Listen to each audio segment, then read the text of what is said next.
મોદીએ રામેશ્વરમના રામનાથ સ્વામી મંદિરની મુલાકાત લીધી અને પૂજા અર્ચના કરી.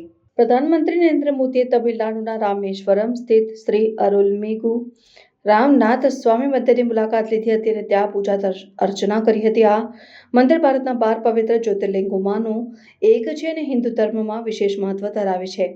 પ્રધાનમંત્રીએ મંદિર પરિસરમાં ભક્તિપૂર્વક દર્શન કર્યા અને રાષ્ટ્રના 140 કરોડ નાગરિકોના સુખ અને સમૃદ્ધિ માટે પ્રાર્થના કરી. મંદિરની મુલાકાત પહેલા પ્રધાનમંત્રીએ અગ્નિતીર્થમ બીચ ખાતે પવિત્ર સ્નાન કર્યું હતું, જે રામેશ્વરમના તીર્થસ્થાનોમાં મહત્વપૂર્ણ સ્થાન ધરાવે છે. અગ્નિતીર્થમ બીચ પર સ્નાન કર્યા બાદ તેમણે પરંપરાગત રીતે મંદિર પ્રવેશ કર્યો અને પૂજા અર્ચના કરી. પ્રધાનમંત્રીની આ યાત્રા રામ મંદિરના પ્રાણ પ્રતિષ્ઠા સમારોહ પહેલા થઈ હતી, જે 22 જાન્યુઆરી 2024ના રોજ અયોધ્યામાં યોજાયો. આ યાત્રા દરમિયાન પ્રધાનમંત્રીએ તમિલનાડુના અન્ય પવિત્ર સ્થળોની પણ મુલાકાત લીધી, જેમાં તિરુચિરાપલ્લીના શ્રી રંગનાથ સ્વામી મંદિરનો સમાવેશ થાય છે.